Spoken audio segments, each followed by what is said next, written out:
ഒരു കൈയില്ലാത്ത ഗോവിന്ദച്ചാമി കഷ്ടപ്പെട്ട് സെല്ല കമ്പിയെല്ലാം മുറിച്ച് ജയിലിൻ്റെ പുറത്ത് ചാടി. അവിടുന്ന് 20 അടി പൊക്കമുള്ള 2 മതിൽ കയറി ചാടി അതിൻ്റെ മുകളിൽ നിന്ന് പേശ വടമാട്ട് കെട്ടി നേരെ തൂങ്ങി താഴെ ഇറങ്ങി.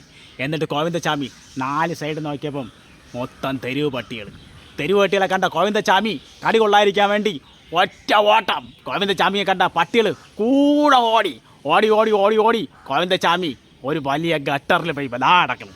അവിടെ നിന്ന് എണീറ്റ് അപ്പുറത്തോട്ട് ഓടിയതും വാട്ടർ അതോറിറ്റി കുഴിച്ചിട്ട കുഴിയിൽ കിടക്കണം. അവിടെ നിന്ന് ഓടിയതും വലിഞ്ഞ് കയറി പട്ടികളെ കണ്ട് നേരെ ഓടി ഒരു മതിൽ കയറി ചാടി അപ്പുറത്ത് കയറി വീണത് നേരെ ഒരു സ്കൂളിൻ്റെ അടുത്ത് മതിലിപ്പോൾ ഇങ്ങനെ പിരിച്ചതും ഗോവിന്ദച്ചാമിയെ കരണ്ടടി കൊണ്ട് ഗോവിന്ദച്ചാമി നേരെ ഹോസ്പിറ്റലിലോട്ട് ഓടി. അവിടെ നിന്ന് ഓടി ഹോസ്പിറ്റലിനകത്ത് പോയപ്പം അവിടെ കെട്ടണം എന്ന് പറഞ്ഞ് മറിഞ്ഞ് കുടിഞ്ഞ് കിടങ്ങനെ തറയിൽ.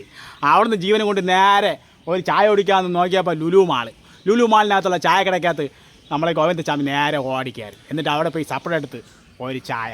അപ്പോൾ സപ്ലൈ റേറ്റ് 150 ചായ വേണോ 180 ചായ വേണമെന്ന്. ഇത് കണ്ട ഗോവിന്ദച്ചാമി കേരളം എന്ത് മാറ്റമാണ് മാറിയിരിക്കുന്നത്. ഇതിനെക്കാട്ടിയും ജയിലിൻ്റെ അകമാണ് നല്ലത്, പുറമല്ല. ജയിലിൻ്റെ അകത്താകുമ്പം മട്ടനും ചിക്കനും ബിരിയാണിയും ചോറും മീൻ പൊരിച്ചതും അവിയലും കിച്ചടിയും പച്ചടിയും എല്ലാം കിട്ടും.